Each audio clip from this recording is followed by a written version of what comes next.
Hi dears, welcome back to our channel. Iamilhan.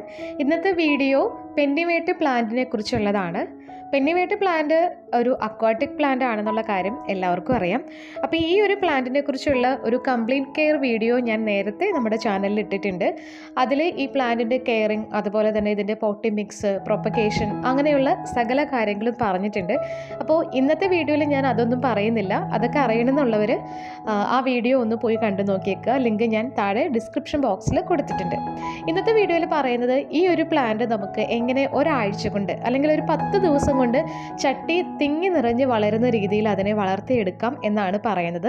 അപ്പോൾ പെന്നിവേട്ട് plant aquatic plant ആയതുകൊണ്ട് തന്നെ ഈ പ്ലാന്റ് ഒരുപാട് വെള്ളം ഇഷ്ടപ്പെടുന്ന ഒരു ചെടിയാണ്. ഇത് നമുക്ക് വെള്ളത്തിലും വളർത്താം, അങ്ങനെ പല രീതിയിൽ വളർത്താവുന്ന ഒരു ചെടിയാണ്. ആദ്യം തന്നെ നമ്മൾ ശ്രദ്ധിക്കേണ്ട ഒരു കാര്യം, ഈ പ്ലാന്റ് നടുന്ന പോട്ട് അത് നമ്മൾ ഡ്രെയിനേജ് ഹോൾ ഇല്ലാത്ത പോട്ട് എടുക്കുന്നതായിരിക്കും കുറച്ചുകൂടെ നല്ലത്. ഡ്രെയിനേജ് ഹോള് ഉള്ള പോട്ടിൽ നട്ടു എന്ന് കരുതി കുഴപ്പമുണ്ടെന്നല്ല, കാരണം ഈ ചെടി ഇങ്ങനെ വെള്ളത്തിൽ വളരുന്ന ഒരു ചെടി ആയതുകൊണ്ട് വെള്ളം വാർന്നു പോകണമെന്ന് നിർബന്ധമില്ല. അപ്പോൾ ഡ്രെയിനേജ് ഹോൾ ഇല്ലാത്ത ഒരു ചട്ടിയിൽ നമുക്ക് ഈ ചെടീനെ വളർത്താവുന്നതാണ്. പിന്നെ എല്ലാ ദിവസവും തന്നെ നമ്മൾ വെള്ളം ഒഴിച്ചു കൊടുക്കുകയാണെങ്കിൽ ഏറ്റവും നല്ലതായിരിക്കും. എല്ലാ ദിവസവും അല്ലെങ്കിൽ ഒന്നരാടം വെള്ളം ഒഴിച്ചാലും മതി. എന്നാലും ഇവർ നന്നായിട്ട് വെള്ളം ഇഷ്ടപ്പെടുന്നവരായതുകൊണ്ട് എന്നും തന്നെ കുറച്ച് വെള്ളം ഒഴിച്ചു കൊടുക്കുന്നത് എപ്പോഴും നല്ലതായിരിക്കും. പിന്നെ നിറയെ വെയിൽ കിട്ടുന്ന സ്ഥലത്ത് വേണം നമ്മൾ ഈ ചെടീനെ വെക്കാനായിട്ട്, എങ്കിലേ ഇത് നല്ലൊരു ഗ്രോത്ത് കാണിക്കത്തുള്ളൂ. കാരണം നല്ല ഹെൽത്തി ആയിട്ടൊക്കെ നിൽക്കണമെന്നുണ്ടെങ്കിൽ വെള്ളത്തിൻ്റെ കൂടെ തന്നെ നല്ല വെയിലും കൂടെ കിട്ടണം. വെള്ളവും വെയിലും മാത്രം കിട്ടിയാൽ നന്നായിട്ട് വളരുന്ന ഒരു ചെടിയാണിത്. എങ്കിൽ പോലും നമ്മൾ ഒന്ന് കുറച്ച് കെയർ ചെയ്യുകയാണെങ്കിൽ വളരെ ഫാസ്റ്റായിട്ട് നിറയെ തിങ്ങി നിറഞ്ഞുണ്ടാവുന്ന ഒരു ചെടിയാണ്. അതുപോലെ ഒരൊറ്റ ചട്ടിയിലുള്ള ചെടി വെച്ചിട്ട് നമുക്ക് ഒരുപാട് ചട്ടികളിൽ നമുക്ക് ചെടി ഉണ്ടാക്കാനും പറ്റും. അപ്പോൾ അതിന് വേണ്ടിയിട്ട് ഞാൻ കൊടുക്കുന്ന ഒരു ഫെർട്ടിലൈസറാണ് നിങ്ങളെ ഇന്ന് കാണിക്കുന്നത്. ഇത് എല്ലാവർക്കും അറിയാവുന്ന ഒരു ഫെർട്ടിലൈസർ ആയിരിക്കും. NPK ഫെർട്ടിലൈസറാണിത്. NPKയുടെ തന്നെ 19-19-19 എന്ന് പറയുന്ന ബാലൻസ്ഡ് വളമാണിത്. ഇത് നമ്മൾ 1 ലിറ്റർ വെള്ളത്തിൽ ഒരു 5 ഗ്രാം എടുത്തിട്ട് അത് നന്നായിട്ട് മിക്സ് ചെയ്തിട്ട് ഈ വെള്ളം നമുക്ക് ഈ ചെടിയുടെ ചോട്ടിൽ ഒഴിച്ചു കൊടുക്കാം. ചെടിയുടെ ചോട്ടിൽ ഒഴിക്കുന്നതോടൊപ്പം തന്നെ ഇതിൻ്റെ ഇലയിലൊക്കെ സ്പ്രേ ചെയ്ത് കൊടുത്താലും വളരെ നല്ലതാണ്. അപ്പോൾ അങ്ങനെ നമുക്ക് ചെയ്യാം. ഇത് നമ്മൾ ഒരു 15 ദിവസം കൂടുമ്പോൾ ഈ ഫെർട്ടിലൈസർ നമ്മൾ ചെടികൾക്ക് കൊടുക്കുകയാണെങ്കിൽ ചെടി വളരെ ഫാസ്റ്റായിട്ട് തന്നെ നിങ്ങൾ ഉദ്ദേശിക്കുന്നതിനേക്കാൾ സ്പീഡിൽ ഈ ചെടി വളർന്നു വരുന്നതാണ്. അതുപോലെ നല്ല വലിയ ലീഫായിരിക്കും, നല്ല റൗണ്ടിൽ നല്ല വലിയ ലീഫ് കിട്ടും. അതുപോലെ ചെടി നല്ല ഹെൽത്തി ആയിട്ടും നല്ല ഗ്രീൻ കളറിലൊക്കെ കിട്ടുന്നതാണ്. അപ്പോൾ നമുക്ക് പെട്ടെന്ന് ഒരുപാട് ചെടികൾ നമുക്ക് ഉണ്ടാക്കിയെടുക്കാനും പറ്റും ഇങ്ങനെ ചട്ടി നിറഞ്ഞ് ഉണ്ടായി വരുമ്പോൾ.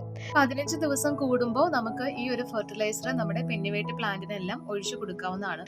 ഈ ഒരു ഫെർട്ടിലൈസർ മാത്രം കൊടുത്താലും മതി ഇതിന്. ഈ ഒരു ചെടിയെ സംബന്ധിച്ച് വെള്ളം മാത്രം കൊടുത്താലും നന്നായിട്ട് വളരുന്ന ഒരു ചെടിയാണ്. പിന്നെ ചാണകപ്പൊടിയൊക്കെ നമ്മൾ പോട്ട് ചെയ്യുന്ന സമയത്ത് ഇട്ട് കൊടുത്തിട്ടുണ്ടെങ്കിൽ നല്ലതാണ്. പിന്നീട് നമ്മൾ ഇടയ്ക്കിടയ്ക്ക് ഈ NPK ഫെർട്ടിലൈസർ കൊടുത്താലും ഈ ചെടി നല്ല ഭംഗിയിൽ വളരുന്നതാണ്. ഞാൻ എൻ്റെ പെന്നിവേട്ടിന് കൊടുക്കുന്ന ഒരു ഫെർട്ടിലൈസറാണിത്. അപ്പോൾ ഇവർ ഈ ഒരു ചട്ടിയിൽ ഞാൻ ഒരു തണ്ട് മാത്രമൊക്കെ ഒരു ഇത്തിരി വളരെ 1-2 തണ്ട് ഇതിൽ ഞാൻ വെറുതെ വെച്ചതാണ്, നട്ട പോലും വെച്ചിട്ടുണ്ടായിരുന്നില്ല ഈ ചട്ടിയിൽ. അപ്പോൾ അങ്ങനെ വെച്ചിട്ട് ഇവർ ഒന്ന് പിടിച്ച് അതിനകത്ത് തന്നെ, ഞാൻ പോലും അറിയാണ്ട് തന്നെ ഇതിനകത്ത് പിടിച്ച് വളർന്നു വന്നു. അപ്പോൾ പിന്നെ ഞാൻ അവർക്ക് ഈ ഫെർട്ടിലൈസർ കൊടുത്തു. അപ്പോൾ അവർ ഇതിപ്പോൾ ഒരു 10 ദിവസമായിട്ടുള്ളൂ ഈ ചെടി ഇത്രയും ഇങ്ങനെ ഉണ്ടായി വന്നിട്ട്. അപ്പോൾ ഇത് ഞാൻ അങ്ങനെ പെന്നിവേട്ട് ചെടി നടണം എന്ന് വിചാരിച്ച് നട്ടൊരു ചെടിയല്ല. പക്ഷേ ഈ ചെടിയുടെ ഒരു പ്രത്യേകത ഇതാണ്, നമ്മളെ എവിടെയെങ്കിലും വലിച്ചിട്ട് കഴിഞ്ഞിട്ടുണ്ടെങ്കിൽ അവിടെയൊക്കെ കാട് പിടിച്ചുണ്ടാകും. കുറച്ച് വെള്ളക്കെട്ടൊക്കെ ഉള്ള സ്ഥലത്തൊക്കെ ആണെങ്കിൽ അത് അവിടെ ഇഷ്ടം പോലെ കാട് പിടിച്ചുണ്ടാവും. അതാണ് ഈ ചെടിയുടെ ഒരു പ്രത്യേകത. അപ്പോൾ അങ്ങനെ വളരുന്ന ഒരു ചെടിയാണിത്. അപ്പോൾ ഇതിൻ്റെ താഴത്തേക്ക് ഇങ്ങനെ തൂങ്ങി വന്നിട്ട് ഈ താഴത്തെ ചട്ടിയിലേക്കും കൂടെ ഇതിങ്ങനെ വന്നിട്ടുണ്ട്. അപ്പോൾ ഇനി ഇതിൽ നിന്ന് നമുക്ക് ഈ തണ്ട് കട്ട് ചെയ്ത് പുതിയ ചെടിയാക്കി വെക്കാം. അപ്പോൾ ഇതൊക്കെയാണ് പെന്നിവേട്ടിനെ കുറിച്ച് പറയാനുള്ളത്.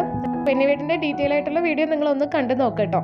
ഇന്നത്തെ വീഡിയോ നിങ്ങൾക്ക് ഉപകാരപ്രദമായിട്ടുണ്ടെന്ന് വിചാരിക്കുന്നു.